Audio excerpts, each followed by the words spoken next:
নমস্কাৰ, মই আহিলোঁ আজি তিনিচুকীয়াৰ জানমুখত মটক সমাজৰ দহাকাজ খাবলৈ। চান্দিনীহঁতৰ আইতেকৰ আজি দহাকাজ। আমি ইয়ালৈ আহিছোঁ। আপোনালোকক অলপ মটক সমাজৰ দহাকাজৰ কিছু অংশ দেখাবলৈ চেষ্টা কৰিম। আধা অংশ দেখাইছোঁ, আধা অংশ দেখাবলৈ বাকী আছে আপোনালোকক। যিহেতু কৰোণাৰ পৰিস্থিতিয়ে কৰোণাৰ আকৌ পৰিস্থিতিটো বেয়া হৈছে সেইকাৰণে আমি মাস্ক লগাই লৈছোঁ। এইকেইজনে নাই লগোৱা, বাই চান্স হৈ গ'লে আমাৰ ৰিস্ক নাই কিন্তু দেই।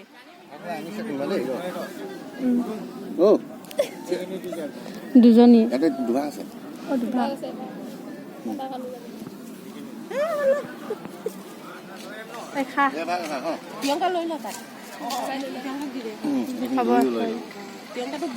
জলপান খাবলৈ লৈছোঁ। এইবিলাক জানমুখৰ ধুনীয়া ছোৱালী।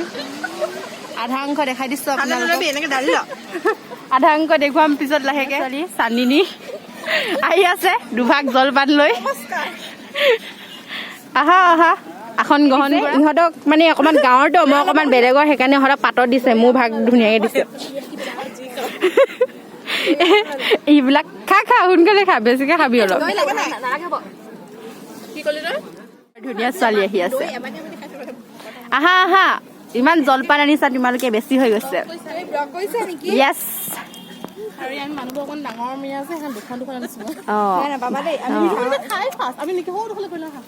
বেছিকে খাব মানে, সিহঁতি অকণমান দূৰলৈ গৈছে। চাইজকেইটা চাই আপুনি কয় আৰু বেছিকে খাব বুলি। আপোনালোকে কমেণ্টত জলপান খাইছে, জলপান গ্ৰহণ কৰিছে। জানমুখত দহা খাব আহিছে, দহা কাজ।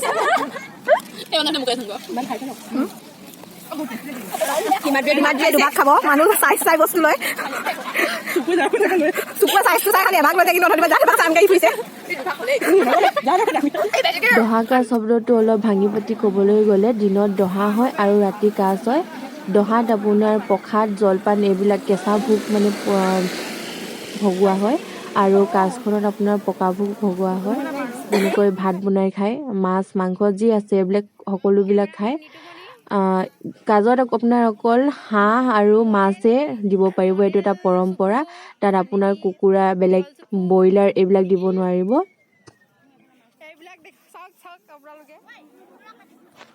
মৃতকৰ মিতিৰসকলে যিহেতু ভাৰ লৈ আহে, সেই ভাৰসমূহ সিজাই খোৱাৰ এটা পৰম্পৰা আছে।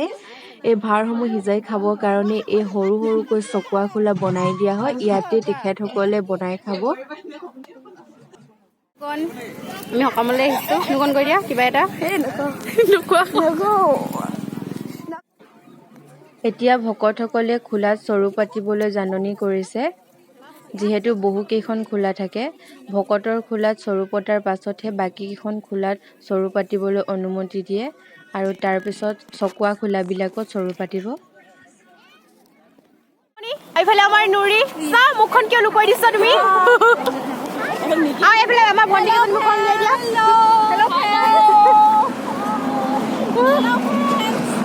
আমাৰ ডাঙৰ মানুহ, আমাৰ মালিক, আমাৰ মালিক।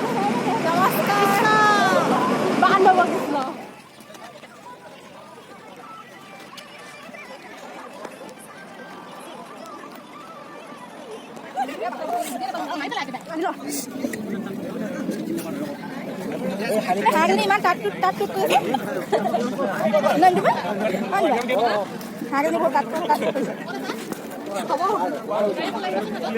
পটাৰীখন লৈ আহিবাচোন হাতত। পটাৰী লৈ দিব ঘৰ পাওঁতে।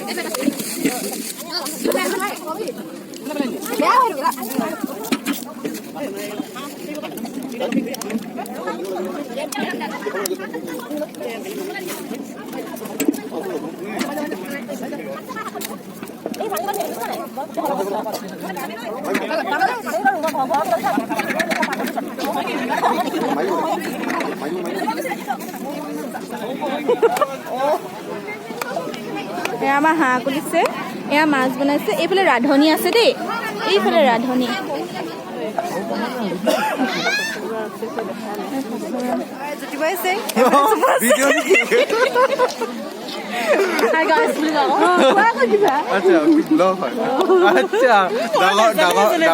ব্লগত ওলাইছো খুব ভাল লাগিছে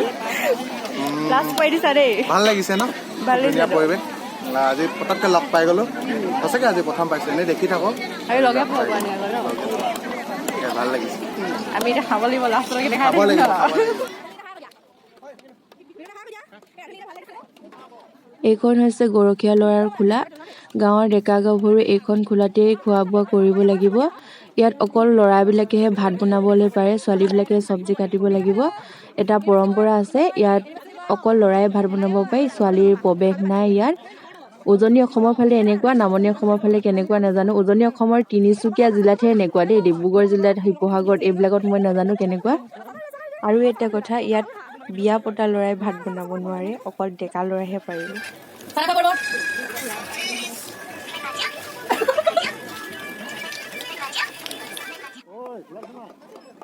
ইতিমধ্যে চকুৱা খোলাবিলাকত চৰু পাতিবলৈ আৰম্ভ কৰিলেই তেখেতসকলে যাৱতীয় যি বস্তু লাগে এইবিলাক বস্তু লৈ ৰন্ধা বঢ়া কামত লাগি গৈছে যিহেতু মিতিৰসকল বহুত থাকে বহুত দূৰৰ পৰা আহে তেখেতসকলে সোনকালে বনাই মেলি খাই যাব লাগিব ঘৰলৈ কাৰণে এতিয়া তেখেতসকলে বনাই আছে আমি আৰু চাই আছো কোনে কেনেকৈ কি পাইছে আৰু কি লাগিব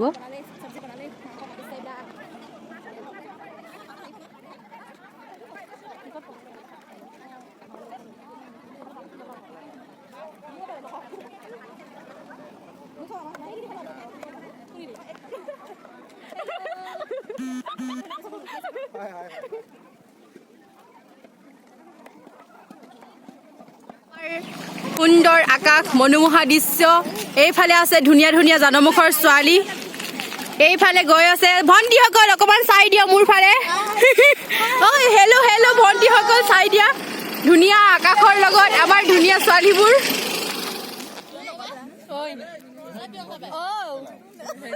আৰু আহি আমি অন্তিম পৰ্যায়ত পাইছোহি গৰখীয়া খোলাত ভাত খাবলৈ হৈ গ'ল ইতিমধ্যে সকলোৱে বহিলে মোৰ ভাগত ভাতটো পোৱাহি নাই এতিয়া পাইছেহি আৰু খাম খাই বৈ সকলোৱে পাত পেলাই বাচন ধুই ঘৰলৈ যাম কিন্তু মই পাতখিনি নেপেলাওঁ দেই বেলেগে পেলাব আজিলৈ ইমানতে সামৰিছোঁ বাই আৰু এটা কথা মটক সমাজৰ দহা কাজ খাই আপোনালোকৰ কেনেকুৱা লাগিলে মোক কমেণ্ট বক্সত জনাব আজিলৈ আহিছোঁ বাই